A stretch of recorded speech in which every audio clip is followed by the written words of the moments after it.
ওলি আল্লাহর সোহবতে যায় না, তারা তো আদব কায়দা বোঝে না, তারা শুধু বলে চালাও, পুরাও, মারো।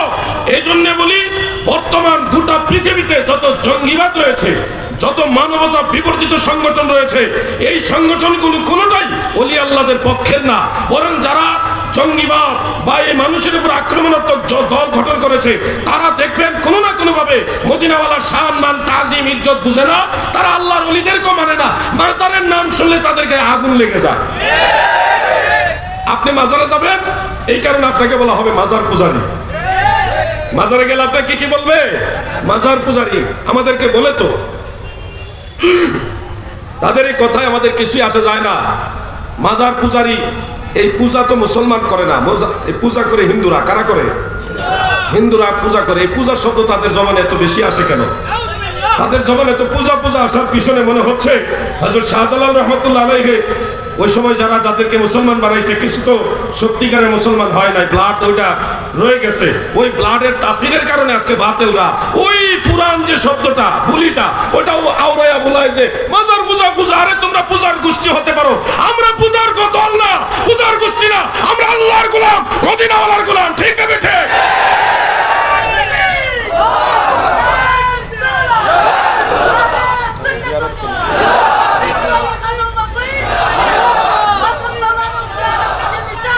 আমরা যে জিয়ারত করি, আমরা মাজারে যাই, জিয়ারত করি। মাজারে গিয়ে কি করি ভাই? যাকে বলে বলেন মাজারে গিয়ে কি করেন? আর আওয়াজ দিয়ে বলেন কি করেন? জিয়ারত করি। যারা ইয়াজুরু, এই গর্দান যদি আপনি পড়েন মাজি মুজারে, এই জিয়ারতের যারা ইয়াজুরি, এটার ইসমে জরফ, জরফে মাকান হলো মাজার। মাজার শব্দের আরবি অর্থ হলো মাওদিউজ জিয়ারা, জিয়ারতের স্থান। মাওদিউজ জিয়ারা, জিয়ারতের স্থান। মাজার মানে জিয়ারতের স্থান। যেই কবর বা যে বরকতময় স্থান মুসলমানরা অধিক পরিমাণে জিয়ারত করে, ওই জিয়ারতের কারণে এটার নাম হয়ে যায় মাজার। আরে মাজার হইতে হলে কপাল লাগে, কপাল। কারণ মাজার হযরত আবু বকর সিদ্দিক, হযরত ওমর ফারুক, উসমান জুন নুরাইন, মাওলা আলী, তিনাদের আছে। তারপরে শাহজালাল, শাহপুরান, হযরত শাহ মুস্তাফা, আল্লাহর ওলিদের মাজার আছে। মাজার নাই ফেরাউনের, মাজার নাই আবু জাহেলের, মাজার নাই নমরুদের, মাজার নাই কাফের মুশরিকদের, মাজার নাই নবীর দুশমনদের। ঠিক আছে,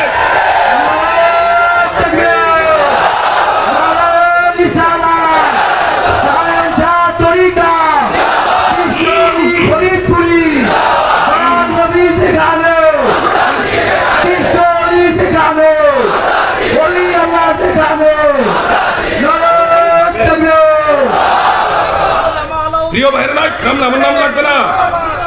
এখানে অনেক আল্লামা রয়েছে মঞ্চে, যারা আমার চেয়েও জ্ঞানী, গুণী, অনেক সম্মানীয় আলেমরা আছে, যাদের পায়ের ধোলার সমান মর্যাদা আমার নাই।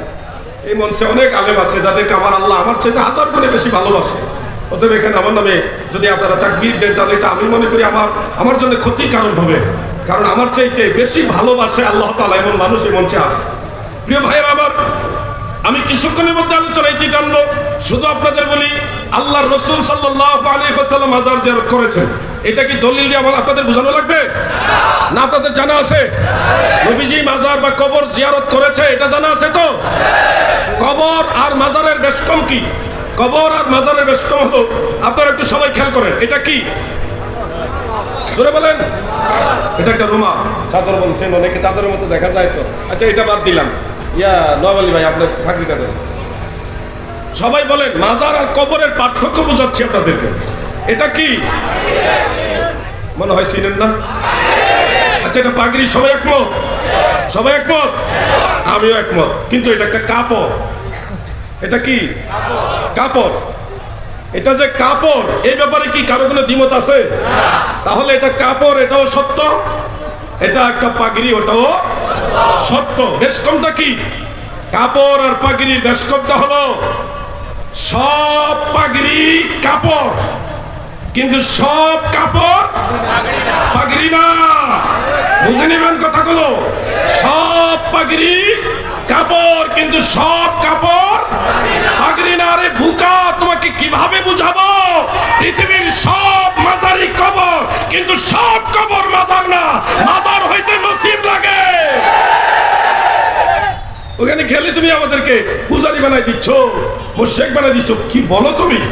সাহাবায়ে কেরাম যেখানে কবর জিয়ারত করেছে, বা জিয়ারতের কারণেই তো আমরা সেটা মাজার বলি। মাজারাত, পৃথিবীর অসংখ্য মাজারাত রয়েছে। রুহুল আমিন সিদ্দিকী সাহেব বলতেছিলেন যে আপনি গিয়েছেন ইন্ডিয়াতে, কত মাজার দেখে আসছেন, এটা বলেন। আমি বলবো যে আমি ছাড়া এখানে বহু লোক আছে যারা ভারত সহ সারা ওয়ার্ল্ডের অসংখ্য দেশ সফর করে দেখেছেন। নবী রাসূল এবং ওলিয়া উলিয়া সাহাবায়ে কেরামের মাজার আছে না নাই? সেখানে গিয়ে একটু জিয়ারত করি। জিয়ারত কি? সূরা ফাতিহা, সূরা ইখলাস, দরুদ শরীফ বা পাক কালাম ফাতিহা শরীফ, বিভিন্ন সূরা কেরাত, দোয়া, এগুলি পড়ে আমরা একটু দোয়া করি।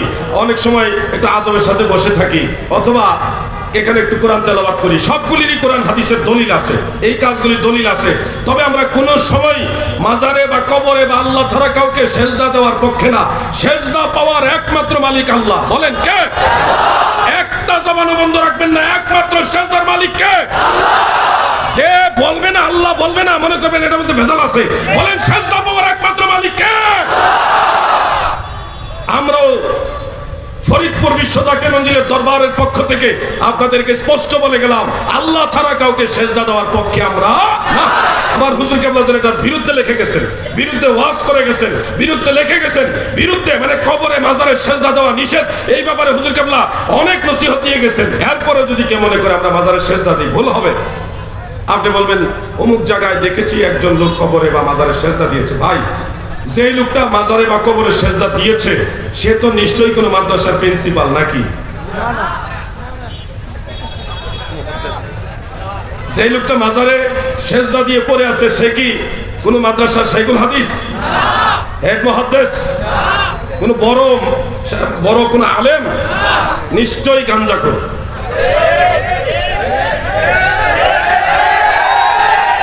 কোথাকার কোন গাঁজাখোর আর নেশাখোর, এই ধরনের বস্তাওয়ালা, জিনজিরওয়ালা পাগল, কোথাকার কোন পাগল গিয়ে কোন জায়গায় সেজদা দিয়েছে, সেই পাগলের উপমা টেনে, সেই পাগলের উদাহরণ টেনে ধারাওভাবে আপনি সবাইকে মাজার পূজারী বানিয়ে দিচ্ছেন। ভাই আমার, আপনার এই মাজার পূজারী শব্দটাকে যদি আল্লাহর দরবারে কোট করা হয়, হাসরের ময়দানে আপনি বড় ধরনের বিপদে পড়ে যাবে। আমি কাউকে কটাক্ষ করার জন্য কথাগুলি বলছি না। অনেক মানুষ অনেক কথা বলে, জোশে কথা বলে। আমার কথা বলার স্টাইলটা এরকম, আমি কাউকে আক্রমণাত্মক এভাবে জোরে কথা বলি না। আমার কথার স্টাইল এরকম, বুঝছেন? আমার আস্তে কথা বললে ভালো লাগে না, জোরে বলা লাগে না। এটা এসে যায় যে তুমি হাসো কেন বা তুমি কাঁদো কেন? আমি কাঁদি না, আমার চেহারা এরকম। আমি কথা বললে এরকম হয়ে যায়, মানে এটা আমার একটা ব্যাড হ্যাবিট বলতে পারে।